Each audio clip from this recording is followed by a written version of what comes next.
to the Fantasy Football Fanatics podcast with your hosts Griffin Palmer, CJ Hickman, Jason Cabrera, and Ryan Mitchell. What is up, everybody? Welcome to the show. It is Friday, March 30th. This is the Fantasy Football Fanatics podcast, the official podcast of thefantasyfootballfanatics.com. I'm your host, Griffin Palmer, joined by CJ the Hitman Hickman and Jason Cabrera. What's up, guys?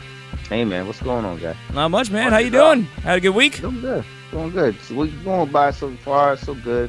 So far, so good. So far, so good. So far, so good. Yeah, I've had an eventful week. I have an exciting day to. Well, I guess today because it's Friday now. Planned. I'm excited. I'm. Of course, we're at the end of March. We're getting closer to the draft, and another month down as we move forward into the 2018 season. So yeah, Jason, how about you? How you doing? I'm doing good, man. My son had his very first Little League game yesterday. Hey. He's good. He's the leadoff batter and the shortstop, just like Dad. It made me proud of my boy. All right, fair enough. Well, good to hear. Well, welcome to the show, everyone. We have an amazing show for you guys today. We have a lot to talk about. We have NFL rule changes. We have top remaining free agents. We have top headlines from around the league. Lots of stuff. This is hopefully going to be a nice, composed, sensible, and hopefully timely show. I hope this doesn't drag on too long. What podcast are you on right now? Man, I'm being optimistic. Now, we're going to start with a warm-up question, but before we get to that, remember, you can always submit your questions, and we'll answer them either directly to you or here on the air. Easiest ways are on Twitter at the FF Fanatics. You can submit them underneath this video if you're watching on YouTube at youtube.com/thefantasyfootballfanatics. You can submit them on Facebook at facebook.com/thefantasyfootballfanatics. You can email them to thefantasyfootballfanatics@gmail.com, and so on and so on and so forth. Lots of ways to get a hold of us, and we respond to all of them, so we encourage it. If you want to support the show and help us keep doing what we're doing and keep these lights on, however, you can go over to patreon.com/thefantasyfootballfanatics, where you can get yourself a bonus podcast every single week and some cool exclusive gear and stuff along the way. So, yeah, with that, I guess let's move on. And always, of course, we appreciate ratings and reviews, 5-star reviews, and we'll give you shouts out on the show. But let's move into our warm-up question of the day, and this one comes in from Kevin in Washington, D.C. This is the one that I wanted to put up for Tuesday's show. And he asked, what is your biggest mistake/regret from last year's fantasy season? He puts, as for instance, trades or ad drops. So do you guys have anything that you recall from our big leagues record that really stood out to you? I think he was looking for specifically transactions that went wrong. So do you guys have any moves that you made that you regretted? I really didn't do a lot of trading last year in either 4 leagues that I was in. I think for me, I guess the biggest regret, I would have to say, and at least 2 leagues, that I didn't really go like that top tier receiver. I was too lackadaisical with that, so I didn't really jump on that as much. I thought that I would probably get somewhat adequate value going lesser, and then I probably went more on the running back position more than I did with wide receiver. So I would say that would probably be my biggest regret of anything. I'm not sure. Yeah. As far as I go, anyone who listens to the show or anyone that knows me or plays fantasy with me knows trading with me is extremely difficult. I don't trade very often. In fact, shut up, CJ. In fact, all of last year, I did 1 trade the entire year. I proposed some trades. Okay, so that wasn't all my fault. I proposed some trades, but half the time the guys in the leagues would not even get back to me. But I did get 1 trade. I traded for Todd Gurley, so that was definitely not something that I regret because it worked out really well for me. But I guess the only regret I have is that I think I put way too many eggs in the Marshawn Lynch, Isaiah Crowell baskets. I was all in on those guys, and I don't regret it too terribly much because that was how I saw things, and that was my analysis of the situation. I thought they were going to be good. I was just wrong. It happens, and I wish I had put more stock in other running backs, but there you go. I was with you with the Isaiah Crowell thing, so we both sucked it on that one. But I definitely told you about Marshawn Lynch. I I wasn't Oh, he all got in good on near that. the end of the season. I just wish I hadn't put as much into that basket as I had, because he was pretty good near the end of the season. Yeah, Marshawn Lynch got rolling towards the end of the season when they realized that he was on the team. But yeah, I agree. Right. He can run the ball. Give him the ball. I think we were all a little high on Lynch, but you were by far and away the most. But we were all, and not just us, but the industry as a whole was pretty high on Isaiah Crowell because, I mean, he had been trending upwards his entire career. This is the whole narrative from last offseason. They buffed up that offensive line. They gave them all this. We got all this news from the team, coach speak it may be, that they're going to be featuring this guy. But when the team's down and playing from behind, you're not running the ball very much, and the guy who's not the pass-catching back didn't really get a real opportunity. So, yeah, no, I agree with that. I think the problem also with Jason trading is that I think you kind of see it as you have to win the trade. I don't think you're big on giving up something because Jason doesn't like to negotiate trades very much. I negotiate. It's not necessarily that I feel like I want to win. Hey, you don't even start that with me, okay? Look, the bottom line with trades for me is I don't believe in straight-up trades in fantasy because most of the time people are not willing to trade one-to-one. You know, they try to give you their crap and trade for your best player. That happens all the time, and it's happened to me all the time. And I get sick of that. So, yeah, I stay away from that kind of stuff. That's why you have this cool little function on most fantasy websites where you can counter the trade. That's my thought. For me... I've tried that. Unsuccessfully, I guess. For me, I trade all the time, so my biggest regret was a transaction that happened in a big league of record last year. And, well, I mean, it's been less and less lately since we have a podcast and everyone knows our true thoughts behind everything. And someone on this podcast has sowed a lot of dissent and is trying to turn the whole league against me. Hi there. Yeah, looking at you, CJ. Honestly, Griffin, I think you winning 8 straight championships or something like that. That might have. Well, you turned won. The league against you a bit too. You got one of them in there, in between all those other ones. Yeah. So, but yeah. Shut up. Anyway, but no. Humble brag. Humble brag. Look, I didn't even bring it up. You did. But my biggest regret came from a trade, in fact, in the League of Record, where I traded away quite a bit to acquire Des Bryant.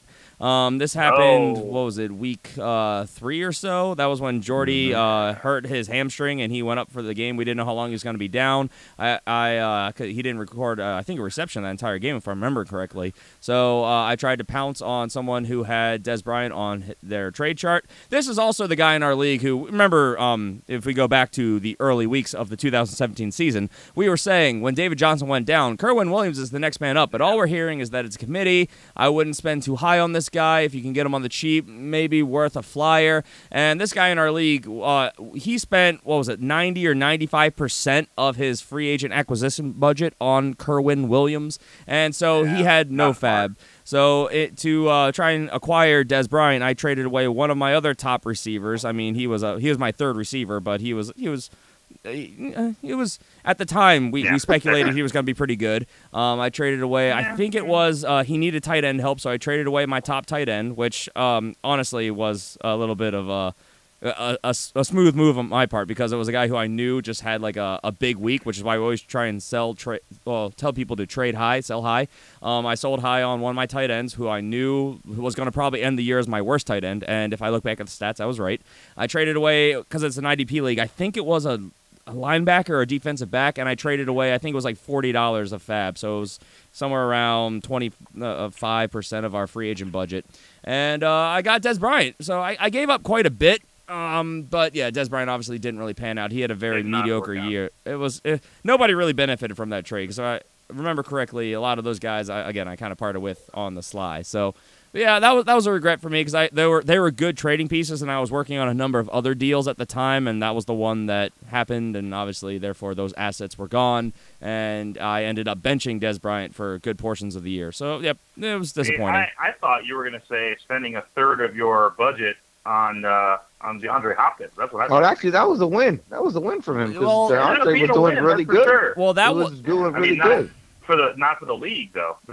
We're spending way too much time on this. No, because he specifically. That's how you draw him in. You draw him in. I know, fun. but what I'm saying is, this guy asked about trades and ad drops. That was a auction draft. And that was in our listener league where somebody bid him up really high at the last second, and I hit bid up 1. I thought I was spending like $30. I ended up spending like 55, way too much. And it did work out. I mean, he was a great wide receiver for fantasy, but the way my budget we was gotta set, repost that video because that facial expression was everything. It's on YouTube. That was embarrassing. But no, look, it was a great acquisition, but because of the way that I had my budget spread out, it crippled me for the rest of the draft. And then again, looking at you, CJ, someone was upbidding everyone just outside of my bidding range, so the rest of my roster was just garbage. It was great. It was so good. CJ is literally a hitman when he's targeting me during the season. So absolutely, there is no love lost in fantasy football. So yeah, no, not with CJ. I think it's well documented on the show that you and I are great in the off season, brothers. But as soon as fantasy starts,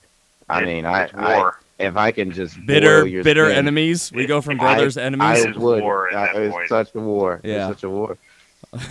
War is a good word for it. So so hopefully that was the kind of answers you're hoping for, Kevin in DC. So with that, let's move on to our top headlines from around the league, and we start with some big league-wide news. The league owners meeting was this past week in was it Orlando? It was in Florida, and a couple new rules happened, starting with a new rule change where the 15-yard penalty for lowering the head to initiate contact or making contact with the helmet is now enforced. So it will always cost you 15 yards. I believe it is reviewable. Guys, thoughts on this? Sucks. It's the way that the league is going. I mean, they're going to try to protect, no more concussions, try to get away from concussions. So it should be expected that this was the direction they were going to go. Yeah. This sucks.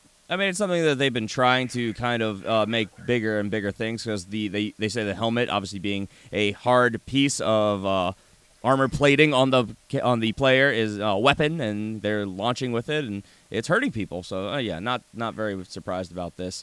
So that's a new rule in the league for 2018. The next rule is a big one. Play some good music. Play some music. Is there music? Do we have happy music?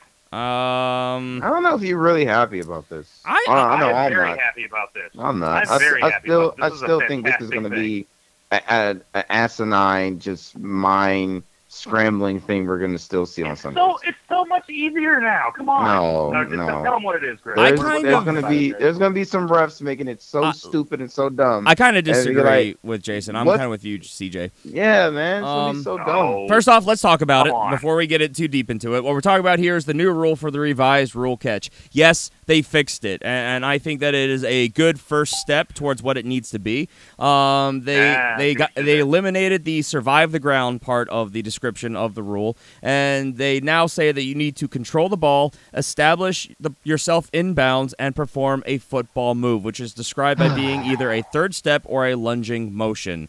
So that is as the rule is written as of now. So I guess we can hear either side of this. So, I mean, obviously, first off, kudos, because it was an incredibly complicated, over-explained thing. Man. But I have some hesitations. But let's start with the positive. Jason, obviously very excited about this. I think this is exciting for fantasy because I think more catches are going to come from this, more big plays. But, Jason, what are your thoughts? Well, okay, so I understand the concern. There's a lot of people concerned that means there's going to be more fumbles, which is absolutely true. There are going to be more fumbles. What this does is it simplifies the catch rule. It makes it a lot easier to understand. There's no more survive the ground. There's no more catches the ball in bounds, goes out of bounds, falls down, drops the ball. Oh, now it's an incomplete pass. It's none of that crap. Now you catch the ball 2 feet down, make a move. Once you do that, it's a caught ball. If you drop the ball after that, it's a fumble.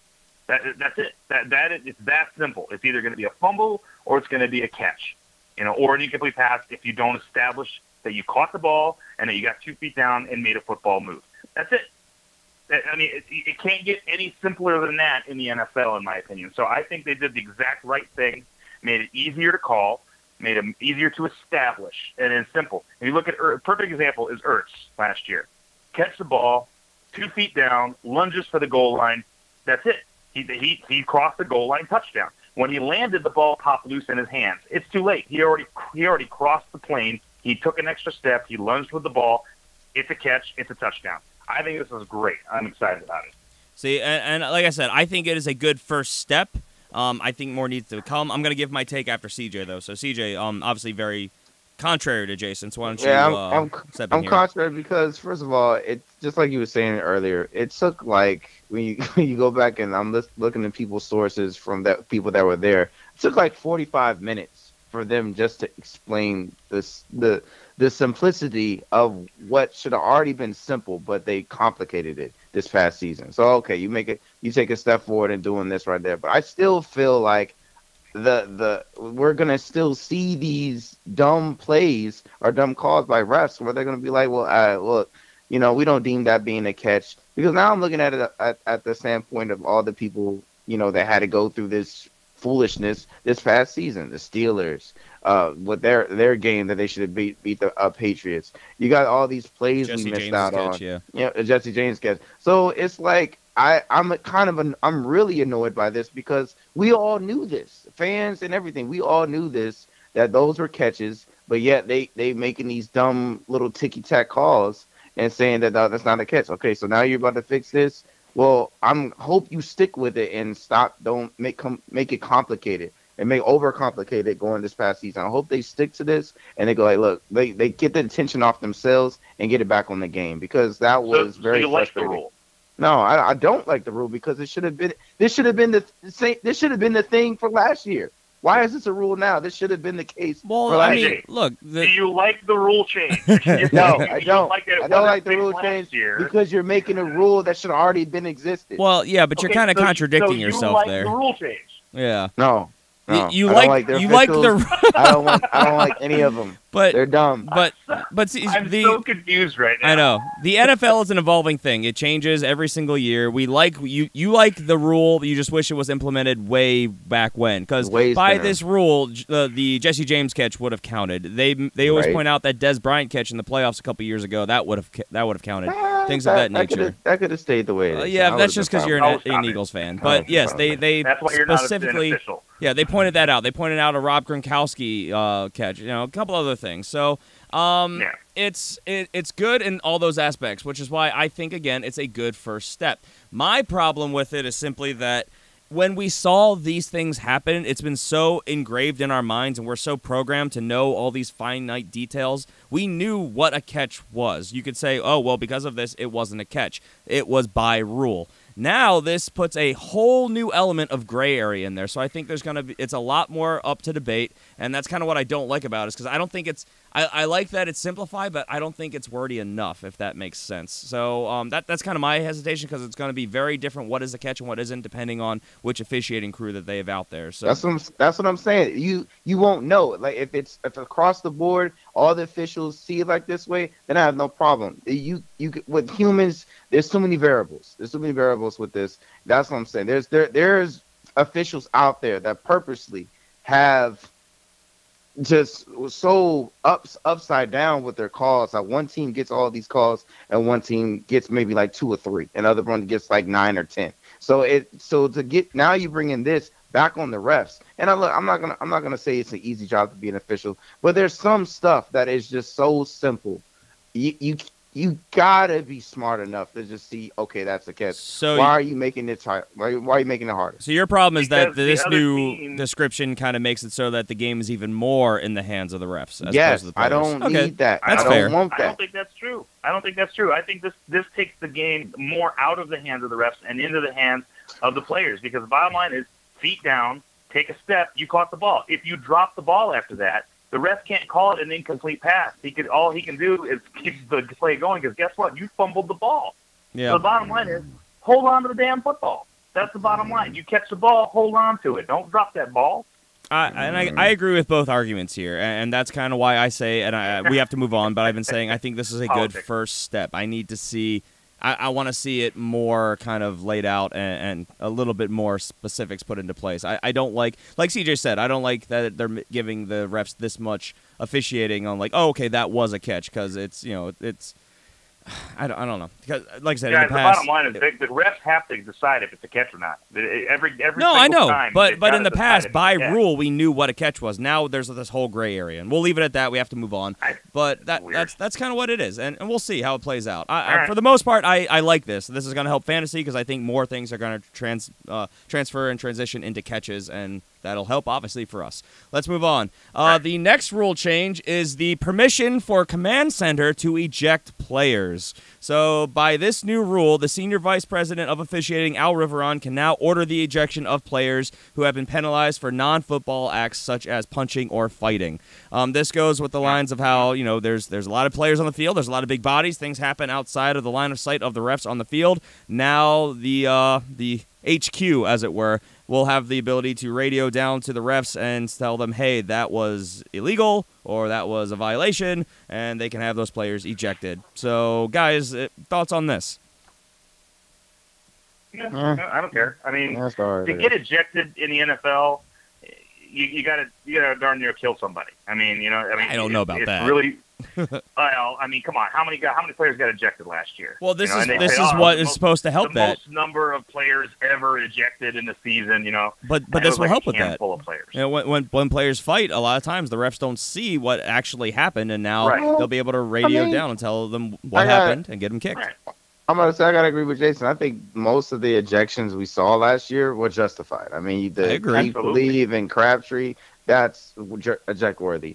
The Gronkowski needed to be. Yeah, that now that one right there, that was. They specified that as an example. They could have radioed down and had Gronk ejected from that game, which we all think should have happened. We all agree. Should have happened. Right.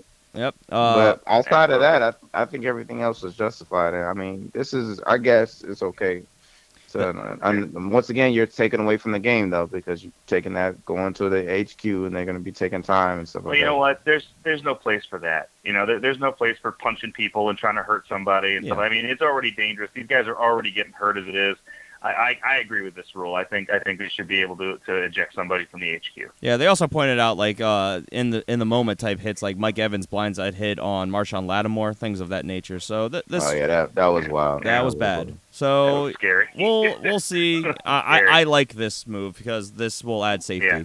The next one is the next new rule is that they made permanent the touchback to the 25-yard line for kickoff. So, okay, big deal. Okay, all right, whatever. Another new rule is that they will no longer be required to kick the point-after attempt at the end of regulation. So, thank you. If a team wins in the last second, they score a touchdown. They're up. They win. They no longer have to get back on the field, hike the ball again, and kick the extra point. The game can just end.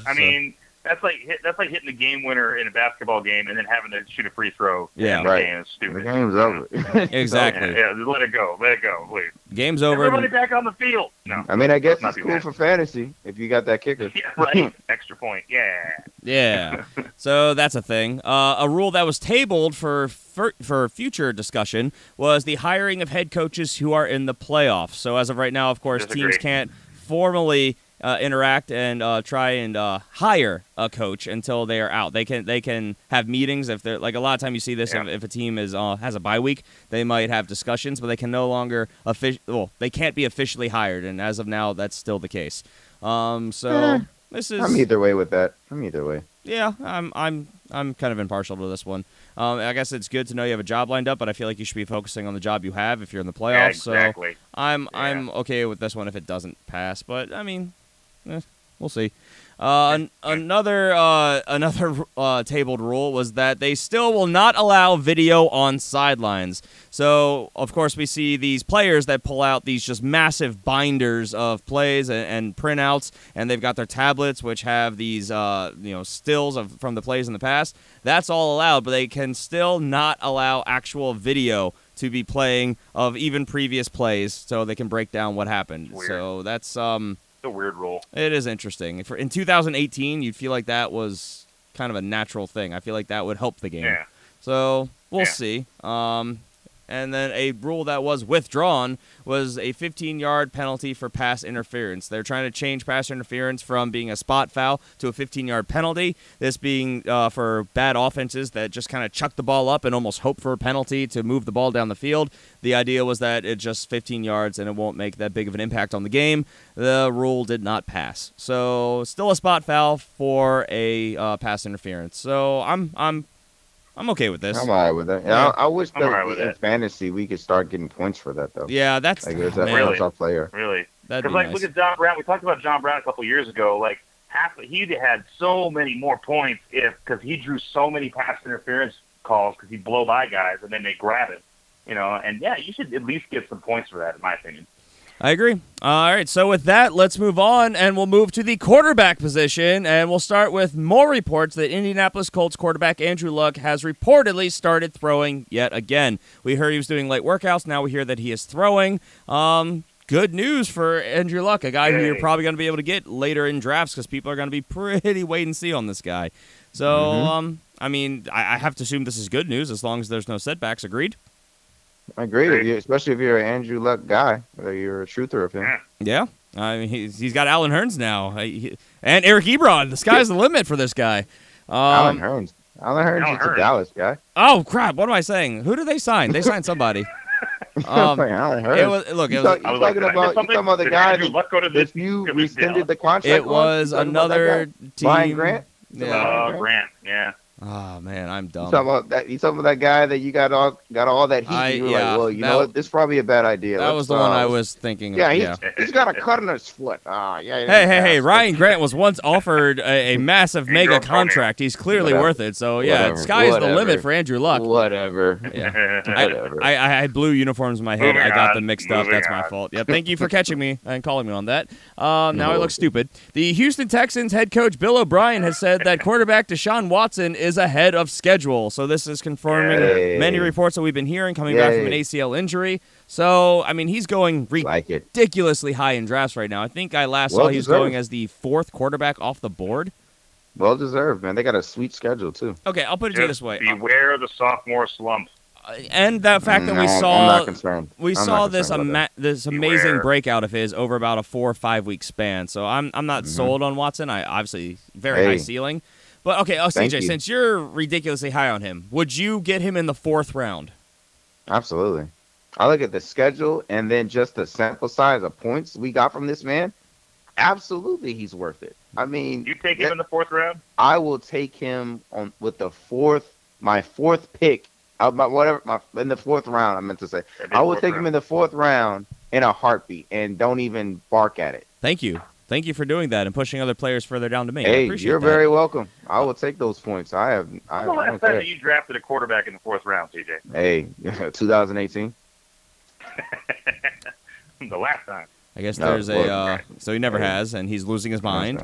But okay, it's gonna be this. Definitely gonna be this year if that's the case. He's a Watson truther. He's a truther. Hey man, I like what I see, man. He's got weapons. The offense is catered to him. I mean, this is beautiful. Hopkins. And once again, the schedule. Oh my gosh, the schedule is a cake. Once we do some rankings, we're gonna have some fun bets, I think, on this one. But we'll get there. I don't know why we're doing bets. We didn't even follow through with the bets from last year. What the heck? I mean, the main bet that we made had to do with our Dynasty League, and that league kind of imploded. But yeah, we'll move on. The Denver Broncos head coach Vance Joseph said that the team has not given up on backup quarterback Paxton Lynch.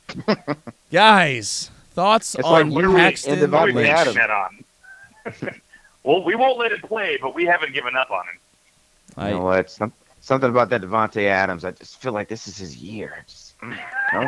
I mean, former first-round pick from 2 drafts ago, now backing up Case Keenum. So, I mean, 3rd-year quarterback, why not? Why should they give up on this guy? Besides the fact he has not seized the job yet. I mean, give the guy an opportunity, though. Let him throw the ball every now and then. Show me something. They gave him shots every now and then. What do you mean? They give this man countless opportunities. What are you talking about? Countless? Countless. I would talk about Trevor. When Trevor Siemian was hurt, what did they do? They put him out there going against Tampa. What did they do? He sucked. What Trevor Siemian was hurt again. What did they do? Put Paxton Lynch out there. What did he do? He sucked. He's just not that dude. But John Lynch not John Lynch. John Elway. He just will not. He will not just give up on this dude. He won't call it an L. Sometimes because they traded back up into the first round to get this guy. I understand, but as we have seen, we have had 2 seasons of this guy, 2 opportunities for him to play, and he has yet to take advantage of it. I think what they have done is bringing Case Keenum in there. They're giving themselves another opportunity. If once Case Keenum's luck and magic runs off, and there's a stretch of games where he's not good, the crowd is gonna start calling for this dude. and they're going to hopefully third time's the charm, and then they're going to ride off with him. It's not going to turn out the way they wanted to, but I think that's what they're planning on doing. It's kind of a nice backpedal either way because they're either going to have their quarterback that they brought in for big money or their quarterback that they trade up for in the first round. So you can't get really mad at either one because you're like, oh, well, there's this other guy we've invested interest in. It's a win-win for them. Yeah, I mean, yeah, he hasn't been great. In 2016, in 3 games, he averaged about a 79.2 quarterback rating, so obviously not exciting. Last year, he played in 2 games and had a 72 quarterback rating. So, yeah, not outstanding by any stretch. So we will see. Let's move on. The Cleveland Browns have traded away quarterback Cody Kessler to the Jacksonville Jaguars for a conditional 7th-round pick. Now, that is, well, there you go. Man, that so Jacksonville, they acquire themselves a nice little backup quarterback there, and Cleveland has acquired something for a guy who they, I guess, consider as a bust because I think that they feel they have a better backup in Drew Stanton, which I would agree with that. But Cody Kessler, I mean, this is a guy that they just invested in, just a few years ago. I mean, former, what was he, 3rd-round pick, I believe? So, guys, what are your thoughts on this? Do you think this is a win for both sides? Do you think somebody really kind of lost out here? What are your thoughts on this? Well, this shows you that the Cleveland Browns are going to be looking at a quarterback in the draft. I mean, they've already got, they got Taylor, they got their guy for now, and they're going to be looking for in the draft, obviously, one of those top 4 quarterbacks. So, yeah, I completely completely understand why Cody Kessler is going to move out of there. If they go the first 4 picks and they don't pick a quarterback, I would think that would be the most Browns thing they could do. That was in the back of my mind too. When he was talking about that. They got Tyrod; they're good to go. I could imagine because the number of quarterbacks that these guys have drafted, Cleveland have drafted, it's been amazing. The number of quarterbacks, and then this would be the one year they wouldn't draft one. They're like the Ravens with wide receivers. Exactly. I don't like any of you guys. Are you serious? That's just an unnecessary shot, and you know it. So with that, we're going to just move on. And we'll go to the running back position, where San Francisco 49ers head coach... Hey, we're moving on. San Francisco 49ers head coach Kyle Shanahan said that running back Jerick McKinnon is, quote, good on all 3 downs. So that eliminates a little bit of our speculation there. Obviously, Joe Williams being there. Man, I just can't see it. I can't. I don't. And this was with reports coming out saying how they evaluated him as being the best running back in free agency, which is why they went and they got him, signing him to that ridiculous contract. So, I mean, he's got an opportunity to prove me wrong, but what do you guys think? Because I just don't see it. I think Shanahan is. Go ahead. I think Shanahan is looking at Mixon as a mixture. I mean, McKinnon as a mixture of Freeman and what you call it, the other Coleman. guy out there. But he's already come out and said that he sees him as the Devonta Freeman role in this offense, which is great because he's produced number 1 running backs. Was it 5 out of the last 6 years? I get that, but it's still Jerick McKinnon.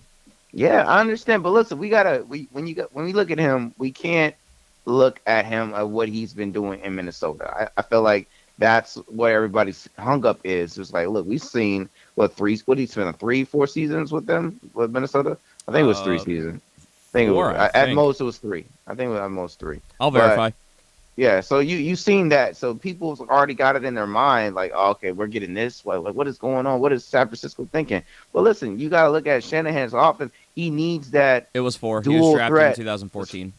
Okay, so he needs that dual threat running back. And lightning. You know what I'm saying? And that's where Connor McKinnon can be in his offense, and he can probably be very effective. My thing is, I really want to see where people are going to be drafting this dude because, I mean, people are going to look at him. I mean, he's already looked at as the starter in that offense.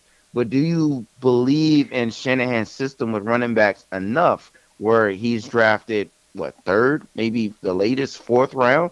And just with that being the number 1 running back in that offense. Well, as of right now, he's going in the middle of the 8th round, but I don't think that's given enough time for things to cycle with the transitions in the league.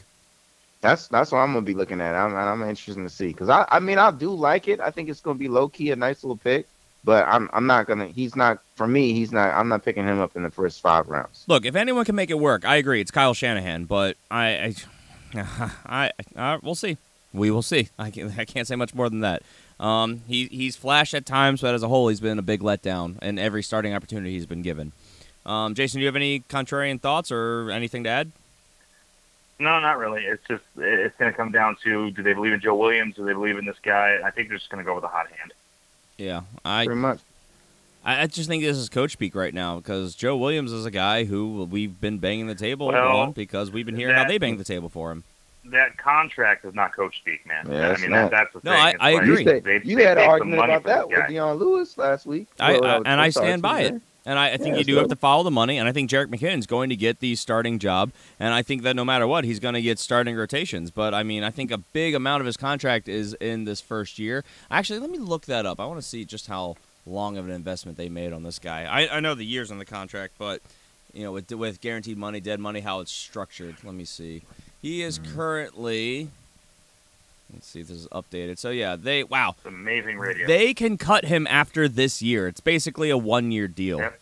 Okay. So, next year, they can cut him for only $1.5 million dead cap. All right. So, it's a prove-it deal. It's a prove-it deal, which gives the team upside of having the guy for 3 more years after that. So, that's kind of crazy. Yeah. So yeah, that's really interesting. Okay, something to monitor. Let's move on. Let's see. Seattle Seahawks head coach Pete Carroll said that running back Chris Carson is fully recovered from his broken leg. So another one of the, I feel like 100 running backs in Seattle is up and maybe running soon. So there's something. They still need an offensive line before I even take a serious look at this offense. Let's move on to the wide receiver position where things get interesting. Per sources close to the New York Giants, they have asked for at least 2 first-round picks in return for wide receiver Odell Beckham Jr. Now, the team insists that they are not shopping him. However, they are listening. Basically, if someone offered them 2 first-round picks, they would part with them. So, guys, thoughts on that? A guy who has been an amazing talent in this league, and I think most people would agree that if you take quarterbacks out of the equation, a top 5 player in this league. Wow. Well, I was expecting CJ to just jump all over this. Just come running in. Man, I'll wait. You took the last one, so I'll go in. Okay. Well, all right. So I don't know. I don't like when a team says this. Now, we're not going to shop him, but we'll listen because the guy is their superstar right now. He is their guy, and the fact that they're doing this is a little scary. And it also it signals to teams that maybe he's not worth the trouble as far as what they're having to put up with. Not to say that that teams would not want him. Obviously, teams are going to want this guy. He's an amazing receiver. But 2 first-round picks is heavy, and that's someone you know for a fact is always going to be available game day. They're not going to get in trouble. They're going to be a superstar for you. I don't know. I don't know if any team would be willing to pay that much for someone that could be fantastic or could not even be available on the field. Well, did they say that it was 2 first-round picks for this year, or was it just 2 first-round picks? Well, no one got 2 first-round picks this year except for Cleveland. Brown. You got the Browns, but I'm just saying you can do. I can see a team giving them a first-round pick for this year and their first-round pick for next year. Well, yeah, that's what they're expecting. That's what they're looking for. Oh, that's what they're expecting. Okay. Well, so here's my take on this. When you look at this organization, it's clear cut that Odell Beckham is their best player. It's clear cut that they're trying to at least go with Eli maybe another year, and if you're doing that, you want to surround him with the most talent as you can. But once again, you got to look at this organization again as they're at least going with Eli for this year. So that basically means they're going to be moving on. And if you look deeper and paying attention to this team, you already see that they're kind of annoyed with Odell's antics. Yeah, as far as off-the-field antics are bad. On and off the field. So when that happens, you can't really be too shocked when you start to hear stuff like this. And I mean, Odell's not really helping his case, saying that he's not going to step on the field without getting another contract. I understand you want to get your money, and you want them to show that they believe in you and they're committed to you.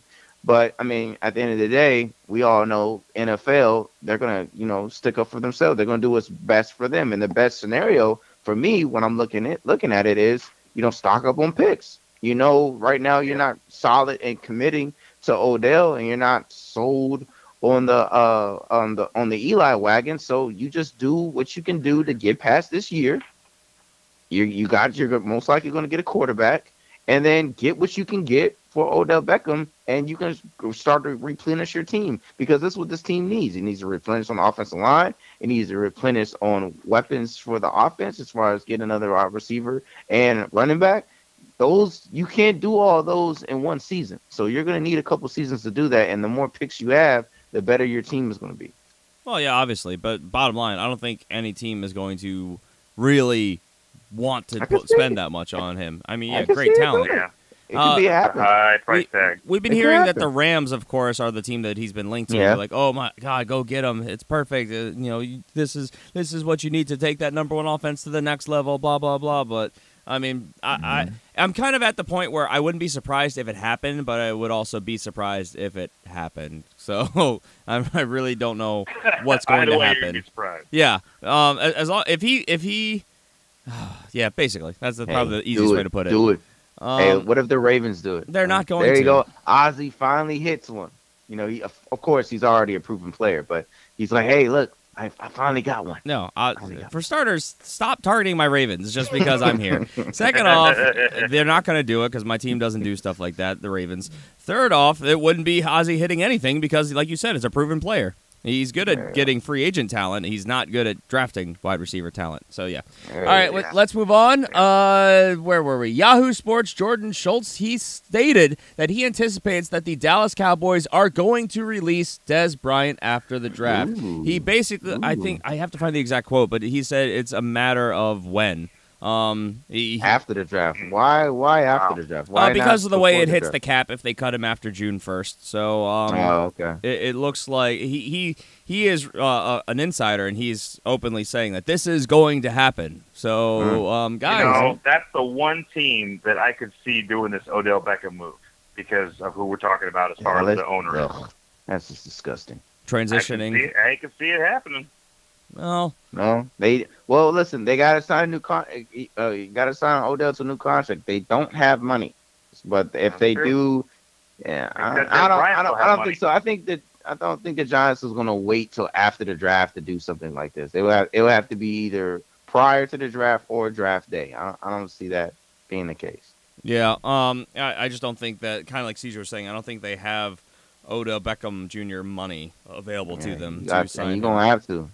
All right. So I see Jerry Jones saying, "Hey, I got an IOU. After this year, maybe." Well, that kind of goes back on the whole him not wanting to step on the field unless it's a new contract thing. But I guess it all depends on how they structure the contract. I'm sure they can figure it out. I'll give you one in my hotels. How about that? Wow. It's never-ending money. It's like Monopoly. Wow. You can have Broadway. How about that? Anywho, the Miami Dolphins head coach Adam Gase praised fourth-year wide receiver Devontae Parker. I think the hype train's back on. So, yeah. There we go. Maybe Devontae Parker featured in the offense. Jarvis Landry gone, taking targets, and finally becomes the receiver we've all thought he could be. No, we'll see. Just moving on. I hate it because I know I'm going to invest a mid to late round pick on him. You're going to draft him. You're going to draft him. We're going to have a weekly update. Hey, so how's that Devontae Parker thing? Devontae Parker working out? Hey, it worked out pretty good for me with Allen Robinson a couple years ago. Okay. Two different players, guy. Very different players. Actually, not that different when you look at their build, but yeah, we'll see. But Blake Bortles, Ryan Tannehill, it's pretty even quarterbacks. Come on, man, get to the next thing because I want to talk about this. Maybe that's why I'm dragging here. Tight end news. Matt Nagy came out and said, by the way, head coach of the Chicago Bears now, Matt Nagy, he said that tight end Trey Burton will play the Travis Kelce role in the Chicago Bears offense. So that means he's going to be playing more in the slot than on the line, which is good for fantasy because that means he's going to be in passing formations way more often. Trey Burton, I think, is concretely moving up into my number one tight ends. The question is just how high. CJ, you're probably going to be the highest out of all three of us, so what are your thoughts? Oh, my goodness. I love it. And I was talking about it Tuesday show, man. This is a great situation. I love the offensive-minded scheme that he's going to. The second-year quarterback with Trubisky, they're basically tailor-made this offense for Trubisky to succeed, and the best friend to a quarterback is going to be that tight end, and Trey Burton is money. Once again, I don't know how many times I got to say, if you go back and look at the film, look at the numbers, when Zach Ertz was not in the lineup, and it happened to be happened 2 seasons in a row, Trey Burton was absolutely money for the Eagles when that was going down, and he's going to be money in this system, no doubt about it, and I can't wait to see it. Jason, anything to add?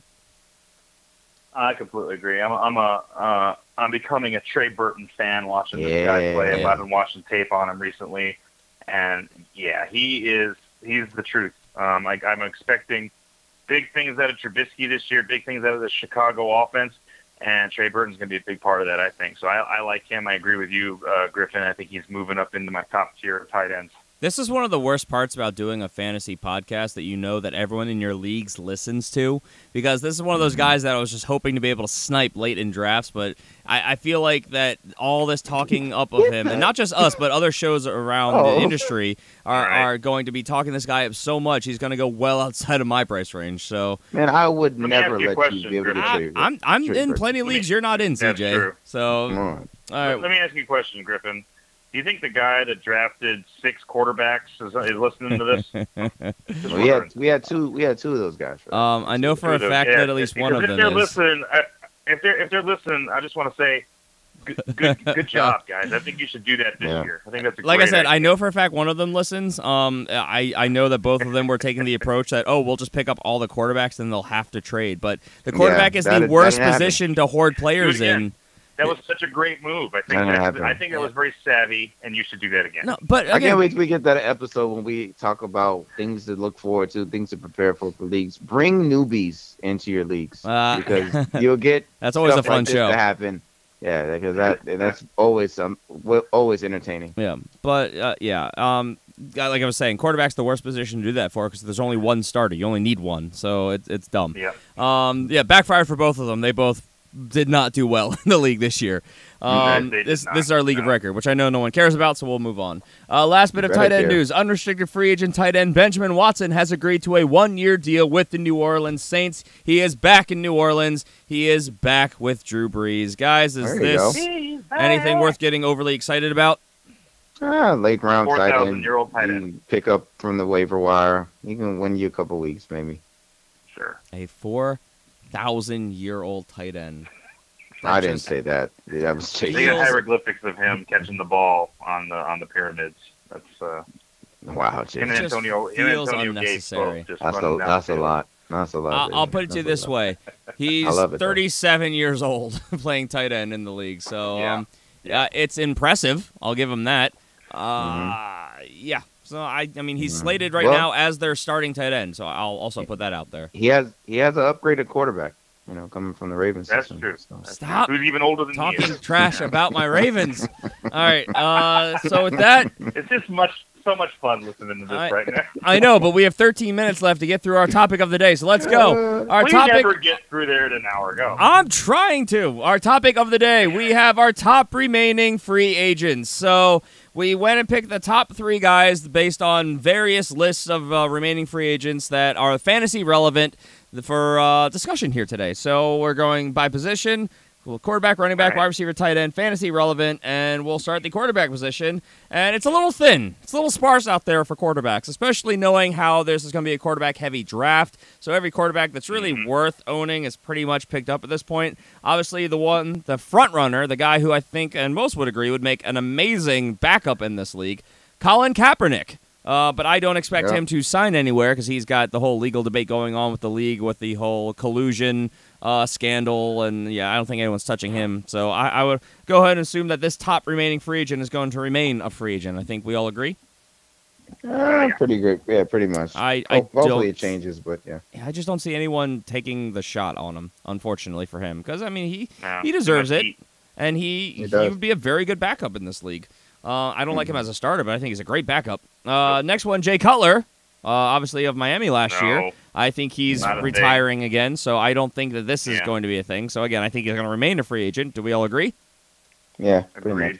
We all agree. And the next one, Geno Smith, a guy who has bounced around a little bit in New York. I I mean, he could be a backup. I think he's gonna end up being a backup. I think he's gonna get signed. Probably. I think he gets signed as a backup. I know Anthony Lynn of the Chargers. He has come out and said that he's a big fan of him. So maybe a backup in Los Angeles with the Chargers. I don't like that fit because I kind of like that kid he used to play for Ohio State. He ended up getting signed there. Caleb Jones or something like that. I think that was his name. But he's there. I want to see him get a shot. Crack at it. Okay. Cardale Jones?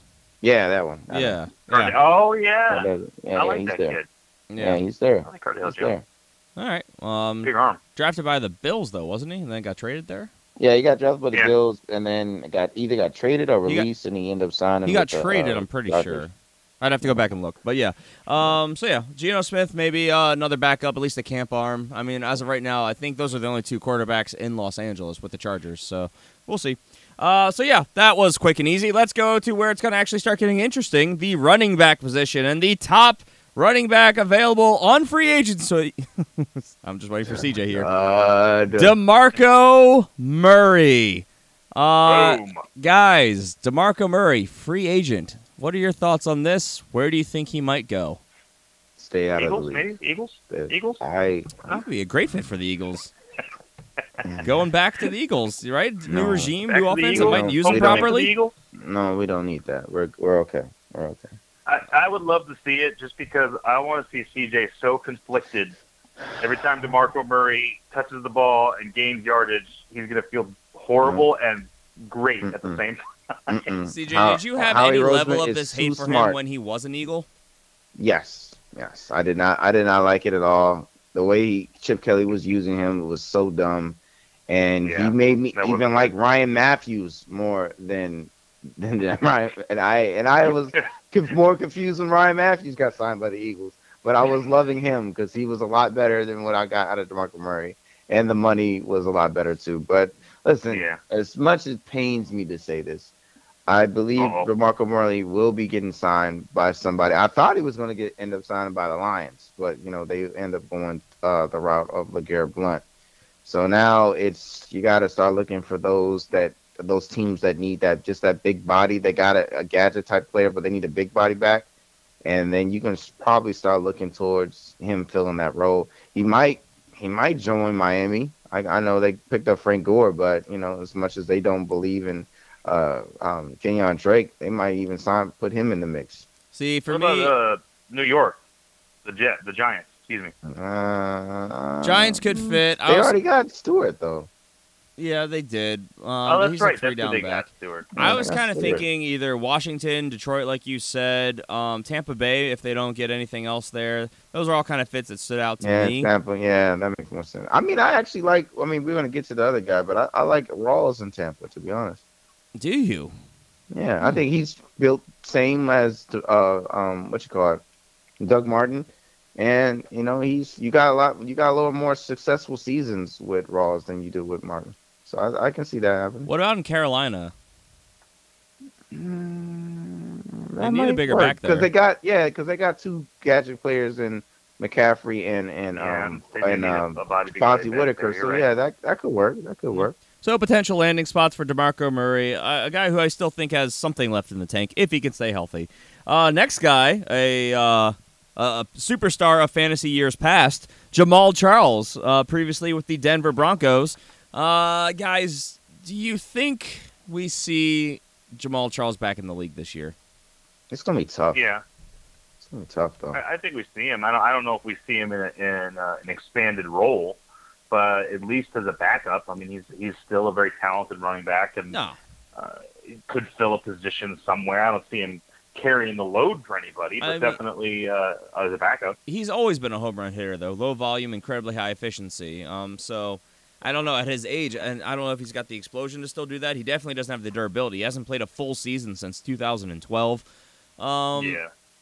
If he goes anywhere, it's going to be on a probably veteran minimum deal, and it's going to be probably not worth drafting, I would imagine. And the landing spots, it's going to be murky because I kind of see him being like a late training camp guy being added into.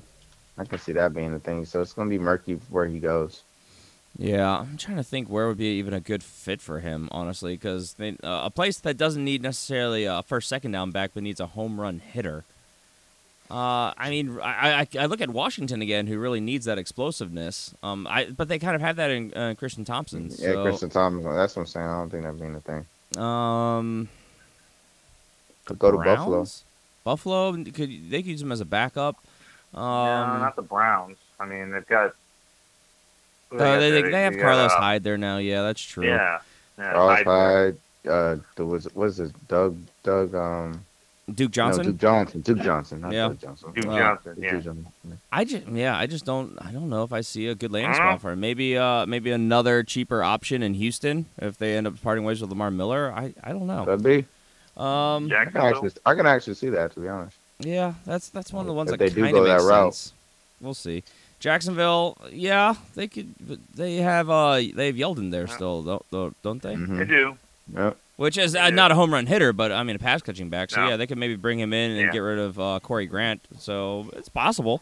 So yeah, Jamal Charles, obviously a superstar of years past.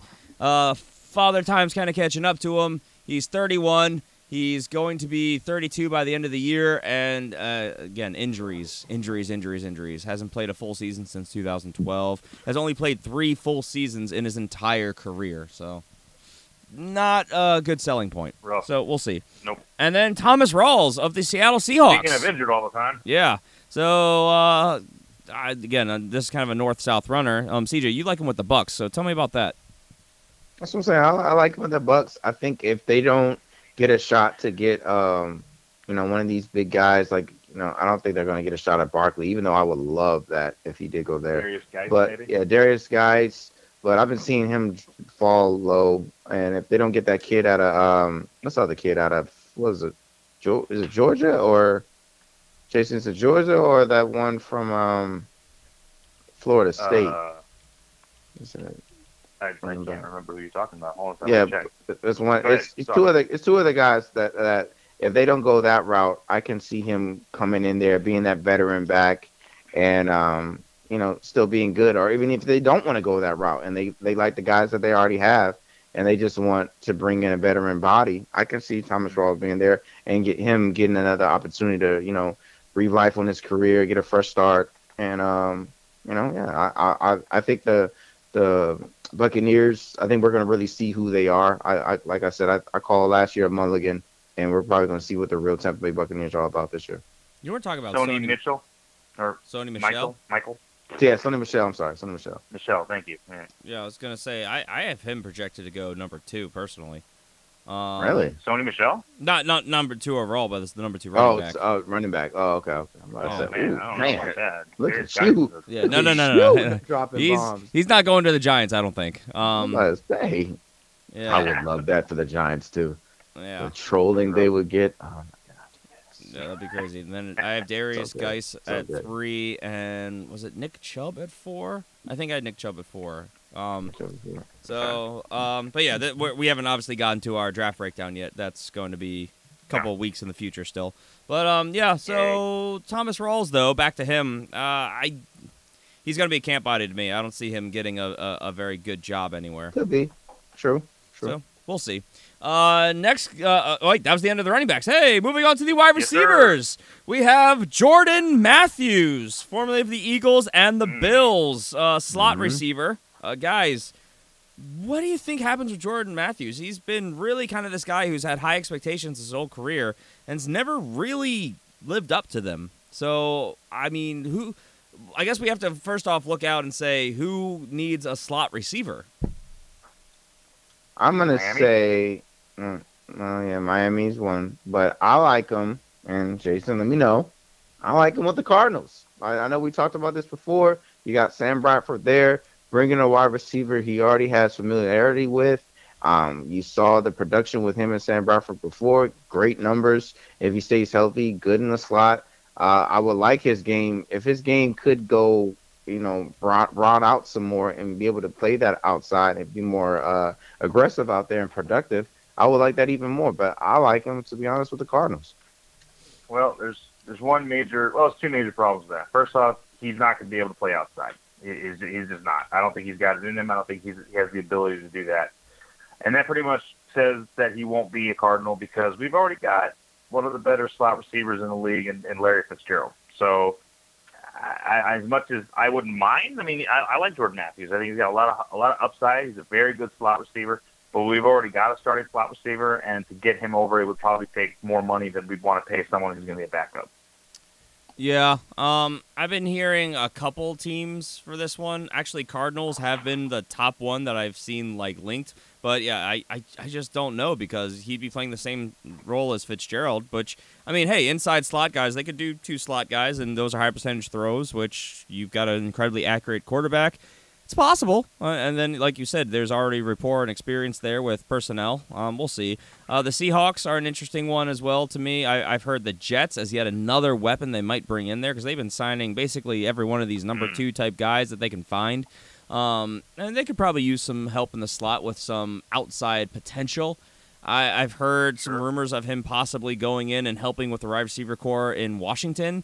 And the one that I've been hearing quite a bit as well is with the Panthers. Because they've got, obviously, a couple outside guys there, but no one on the inside. Yeah.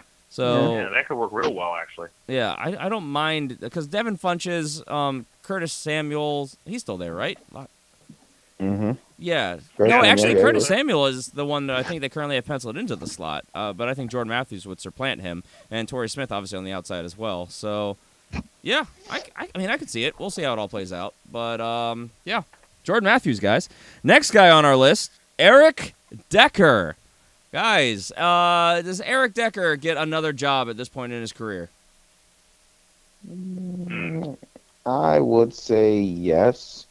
I will say it's going to be a camp body. And I'm picturing him signing with the Patriots, to be honest. He's 31 years old. Maybe. He could be one of those guys that the Patriots snipe. He's been very, very good in the past.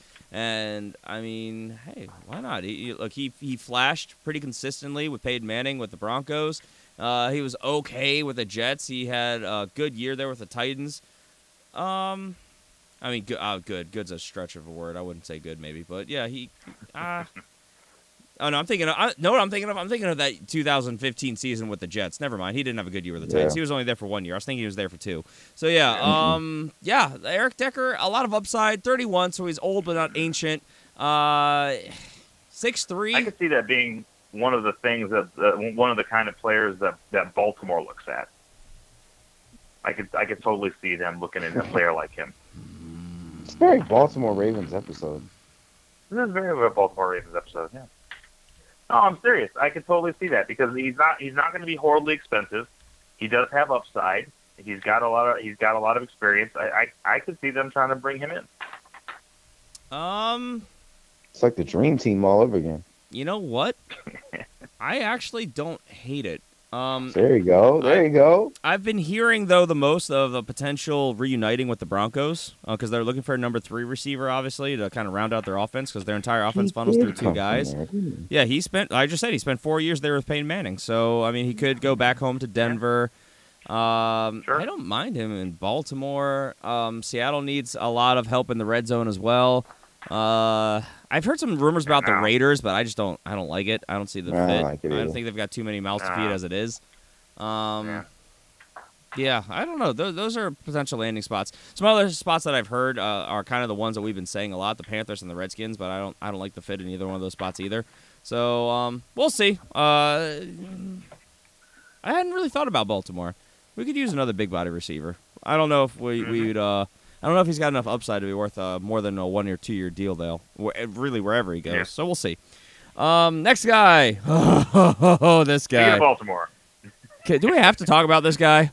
Yeah. Well, you put him on there. Jeremy Maclin, formerly of the Baltimore Ravens. I don't think he gets a job, if I'm honest, but I could be a little bit too close to this. Wow. Look, he not only was not good, but he gave up on plays. I've been saying this a lot, but it's true. He cost this team a lot of turnovers and just showed no effort, and other coaches around the league are going to have seen that. So I don't think he gets a job, honestly.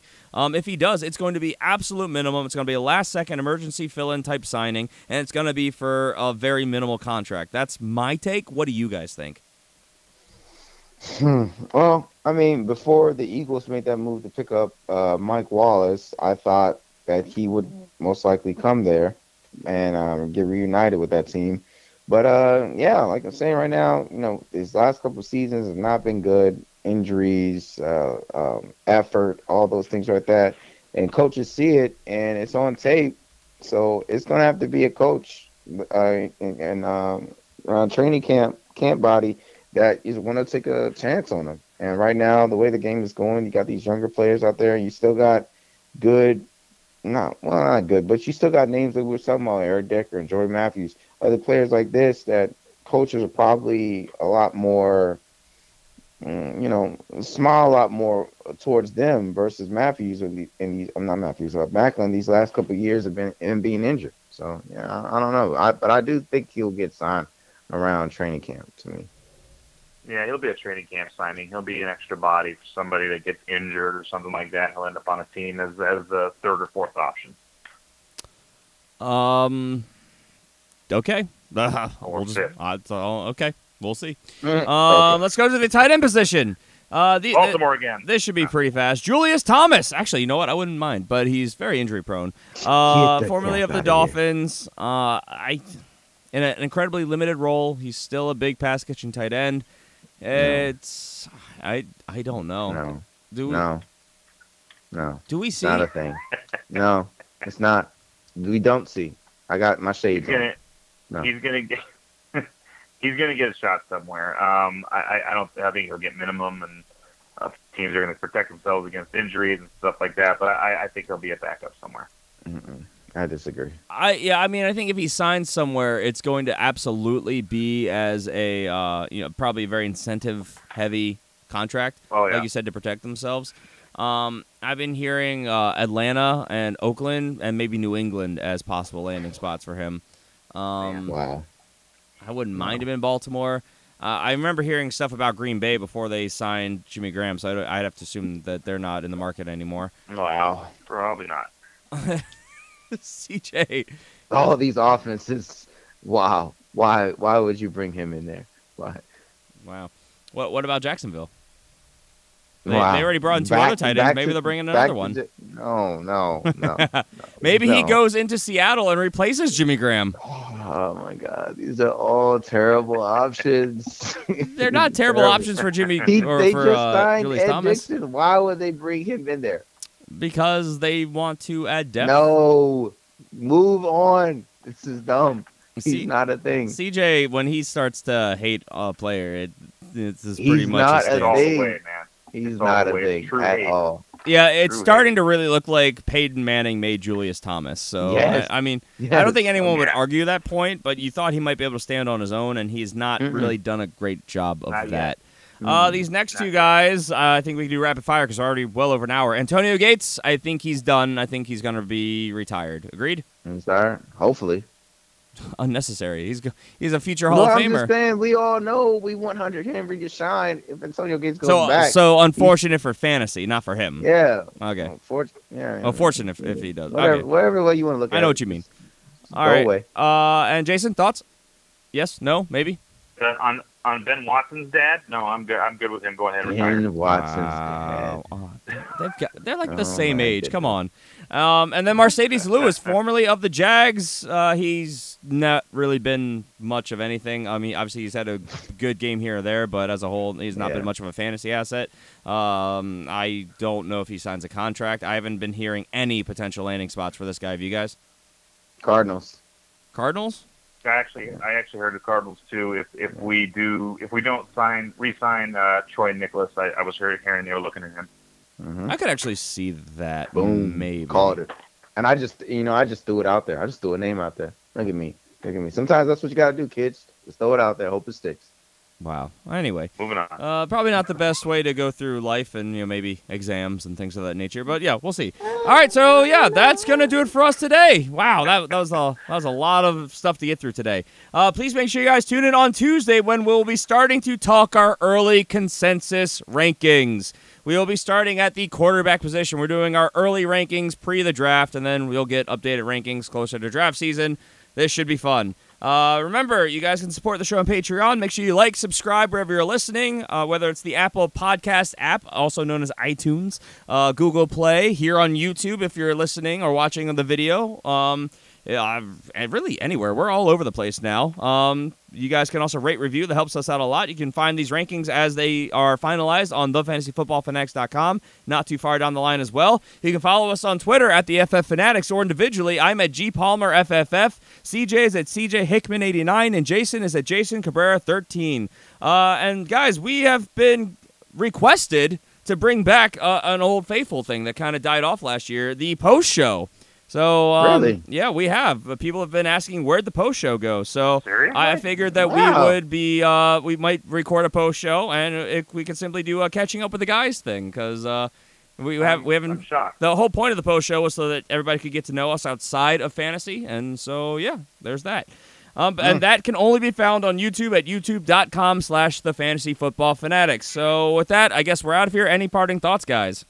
Well, man, shouts out to my man Mike Desert used to be in our was in our league last year, man. He reached out to us. Good talking to you, man.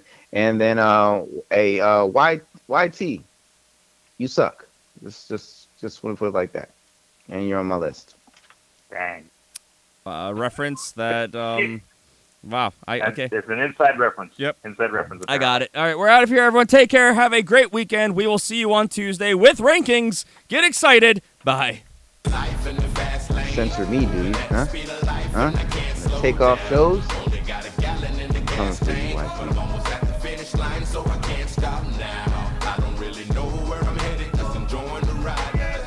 Till I drop and ride till I die. I'm living life in the